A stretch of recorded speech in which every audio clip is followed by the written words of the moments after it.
Hello, I'm Mario Toneguzzi with Sports Spotlight. Joining me today is Marcello Rapini, who is president of the Fifth Quarter Association in Calgary, supporters of the Dinos football program. Thanks, Marcello, for joining us today. Thank you, Mario. It's great to be here. Well, let's talk about the Fifth Quarter. Tell me what you guys do, how it started, and what you guys do. Sounds great. We're very proud of the Fifth Quarter and our accomplishments over the years. It was officially started in 1980. Coach Cannellan and a group of eager alumni who saw the importance of having a strong alumni association got things kicked off, and they started developing our Fifth Quarter Association then, and they followed up with a really important fundraising dinner after the Vanier Cup in 1983. So they started the what's known as the Dino Fifth Quarter football dinner that we have on an annual basis, which we could talk about in a little bit. But it's really grown to a staple and one of the premier athletic dinners in the city, and we're very proud of it. I'm very proud to be president of the Fifth Quarter and represent all of our great members. Tell me, in terms of the fundraising, Marcello, where does the fundraising efforts go to, and how does it support the Dinos program? Sure, Mario. I think first of all, we have three main functions as a Fifth Quarter, and to make sure that we have good communication with the alumni base. It's really important for us to connect all of our current members and former members with the current team. That's something that we do on a regular basis, and it's just really good for us to be able to keep our bond with our former teammates. We also organize a lot of social events for the alumni, which is a great way for us all to get together and tell some old war stories. We're really a big believer in team, which Coach Cannellan taught us, which is together everyone achieves more. And that's been a really important component of the Fifth Quarter. And probably we touched upon one of the main things that we really do is the revenue generation side. The Fifth Quarter is really committed to supporting the football program and providing funds in excess of those allocated by the University of Calgary and Dino Athletics. As you know, it's been a very challenging economic climate in the city. We're an oil and gas town, which tends to have some great years and some not so great years. So we've been really fortunate to have such a strong base, and our support is directed to building the endowment funds for both scholarships and the operating endowment, along with providing some annual operating funds as needed. We do that a couple of different ways. One, we have a casino every 18 months where a charitable organization, so we're able to have a casino. And we have Matt Groen, who heads that committee. And we have a number of alumni who volunteer to work long hours during that period of time to help us out. Secondly, we have an initiative that goes towards the operating endowment, which is Lending Leaders, a program that I started along with Paul Carson in 2018.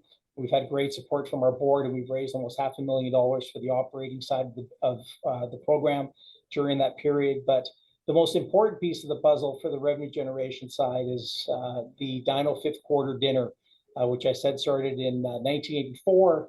We're very proud to be having our 38th annual dinner within about a month or so. On April 20th of this year, we're going to welcome Warren Moon as our guest speaker, and Corporate Calgary will come in and support us and join us and really celebrate our program and celebrate the evening. And that is the main fundraising tool that really helps to build the endowments, both the operational side and the scholarship side. So over the years, Marcello, can you give me a sense of how much money the Fifth Quarter has raised for the Dinos program? Yeah, over the inception of the Fifth Quarter, we've put just a little over $8 million into the endowment funds, which has produced significant revenue for the football program. So we're able to draw the interest or how the dividend, the endowment performs on an annual basis, and that value goes into supporting the economic shortfall that our program requires versus what the University of Calgary can provide. And we have a great partnership with the University of Calgary. We work hand in hand with them. They work very hard to support our program. They are big supporters of our program. But the Lavals and the Montreals and the Westerns, they've really elevated the bar in youth sports, which I think is a wonderful thing. But we've had to be really creative and work very hard to be able to match what they're doing. In order to do that, the Fifth Quarter's had to step up, and our endowments have done very, very well for us. So you mentioned the dinner this year, April 20th at Hotel Arts. Warren Moon there. Can you talk about a little bit about the history of that dinner? Uh, Sure.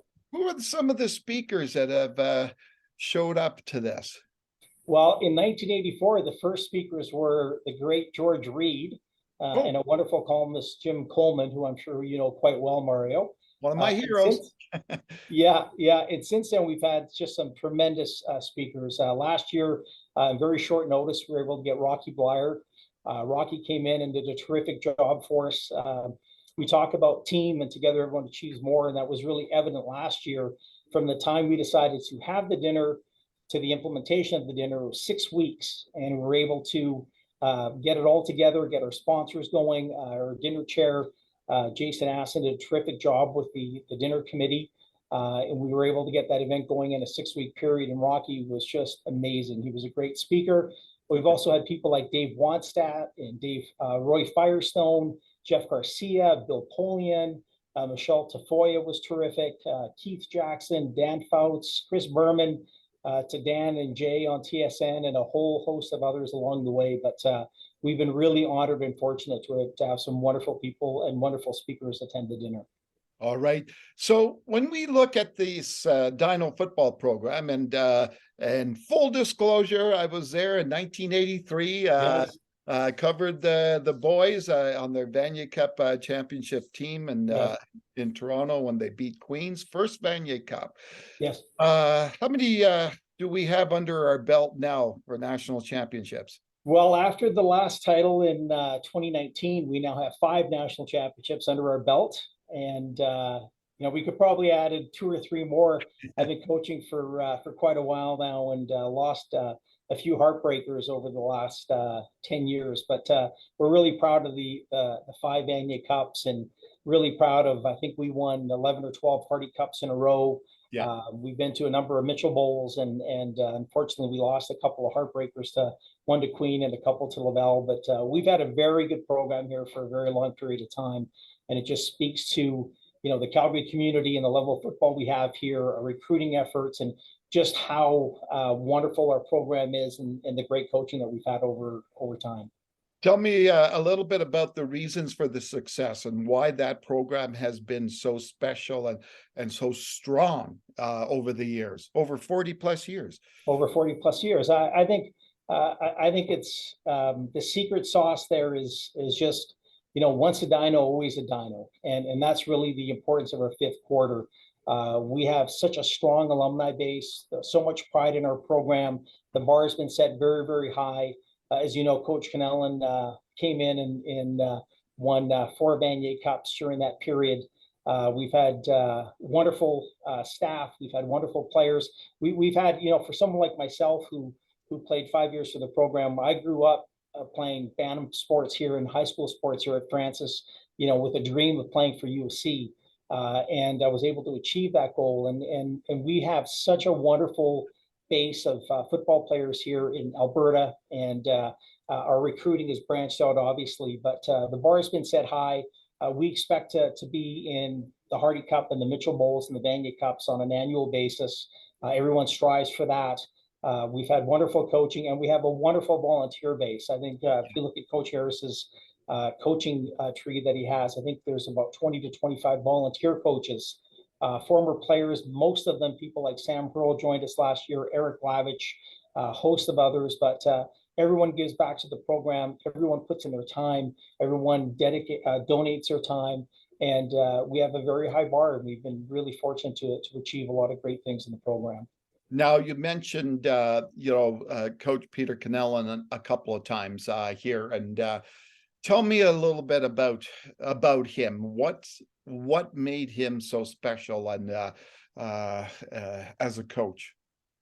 Coach Cannellan had very high standards. He had very high standards for himself, his coaching staff, and his players. It was really crystal clear what the goals were. It was really crystal clear where you stood in the organization, what you can do to help achieve the greater goal, of which was always winning a Vanier Cup.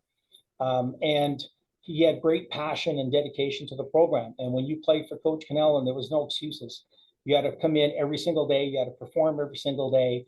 And if you didn't, then you were accountable. And he had, I think those standards really transcended in a lot of us that played for him, and it transcended into what we do in the rest of our lives as family members and corporately.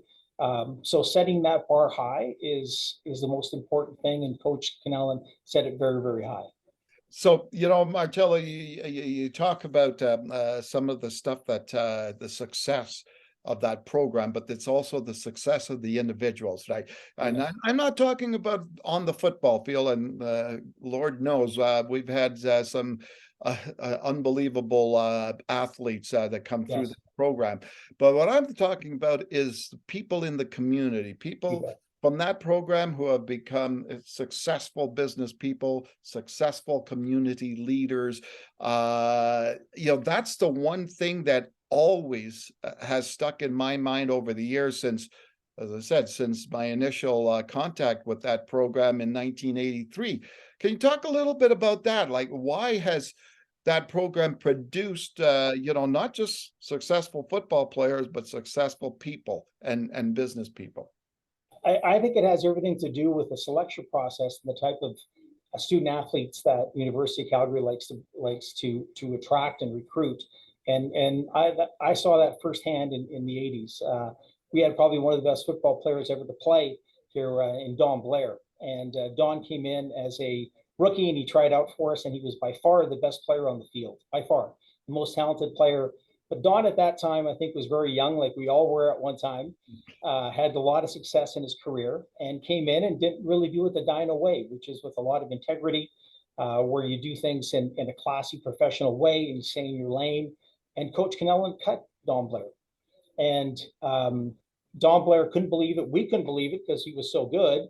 But Coach Cannellan told Don exactly what he had to do in order to be a Dino, and came in on a tryout in August, and the rest is history. But that sent a really clear message to all of us that if a player as good as Don Blair could get cut because he didn't do it the right way or the Dino way, then we could all get cut in a heartbeat. And that's something our program has always done. It's recruited really good people. It's critical that we recruit good students first, good athletes, and then on top of that, they have to be good people. Because when you put good people in the room, good things happen. And the people we've been putting in the room have been wonderful people. They've been team people first. They all have a strong desire to win, all have a strong desire to excel, and then that transcends off the football field. As you mentioned, Mario, we have terrific alumni who are school teachers, who are police officers, who are firemen. We have people in the corporate ranks that are founders of oil and gas companies, tech companies, startups, and in the oil and gas business, I run into a lot of my former alumni down here. And it's just, as I said, once a Dino, always a Dino. And that's one of the key functions of the fifth quarter, to keep that connection intact. Yeah, exactly. Tell us a little bit about yourself, Marcello, and your, I guess, connection to this program. I started in '85 and was honored to come into a very difficult environment in '85. As you know, we won a national championship that year. I was a rookie. I got the dress in the Vanier Cup. It's still a big thrill for me. But I joined in '85 and played for 5 years with the program. Had a great time. Met a lot of wonderful people, a lot of good bonds with my teammates, and I went on to win a couple of Vanier Cups thanks to the great teams that we've had. And then since that time, I started coaching and working downtown in corporate Calgary. I'm currently working for Perpetual Energy as their marketing vice president, and have given my time back as a coach. I've coached for approximately 24 years now, and been a longtime member of the board. And just for the last, I guess, 4 years or 3 years now, I've been the president of the Fifth Quarter Association. And how many years have you coached with the Dinos? I believe it's 24 total. Wow. I started coaching right after I finished playing, and I coached for a 5-year stint, or sorry, a 6-year, 5-year stint. Then I had to take a break when my kids were young, which was a wonderful time to take off. And then once Coach Nill rejoined the program in 2005, I came back on board. And in your blood. I had a wonderful time. Yep, the Dinos are in your blood. It's in my blood. Yeah, it's a program that I have a lot of pride in. I truly love, and it's just so fortunate. I've coached with so many terrific people. I played with terrific guys, And it's just a wonderful program. And I'm really looking forward to everyone seeing just how special it really is on April 20th as we have our fundraising dinner. Okay, one last thing, Yes. Marcello, if people are interested in tickets or if they're interested in sponsorship, where do they go to find out more information? Yeah, they can go to our fifth quarter association website. So just go into Dinos fifth quarter. It'll bring up our website. They can purchase sponsorship there. We have some wonderful sponsorship opportunities. They can pick up tables if they don't want to be a sponsor, and they can also get individual tickets. And I think the room, in my last count, I checked my emails this morning. I think we're around 75% sold out already for the dinner. We've had a wonderful response on the sponsorship side. And so we're ready to go. So I'd encourage everyone to get out there and get their tickets. All right. Excellent. Thanks, Marcello. I look forward to that evening. Also look forward to, and I'm hoping, and maybe putting in a little plug or a little push for you here, but I hope you guys put together something for the 40th anniversary of the first Vanier Cup come next fall. That it would be wonderful to be part of that. That's certainly in the our board agenda. So you're laying the secret out here, Mario. Well done. That's why you're so good at what you do. Oh, you know what? I remember there was a few years ago, was it the 30th anniversary? I think Yes. there was special weekend activities, and that was fantastic to see all the old players. Well, not old, but Oh, no, they're old. We're all getting older for sure, but still spry for sure. but that's the one thing, as I've always said to anybody that I've ever run into out there, I've always talked about this program and this association, and how, as unlike any other sport, to be honest, that I've seen in the city, and I've been here since 1980, this is the one group that just seems to have a bond that I have never witnessed before in any of the sports that I've covered over 40 plus years. That's wonderful. And I think, as I said, that's a testament to the hundreds of alumni that we have and all the great work they've done with the program, from those started in 1980 to all the way through to where we are today. And it's really a wonderful association. And thank you for recognizing that, Mario. All right. Thank you, Marcello. It was a pleasure having you on. Have a great day. You too. That was Marcello Rapini, who is president of the Fifth Quarter Association in Calgary. I'm Mario Toneguzzi with Sports Spotlight. Thanks for joining us today.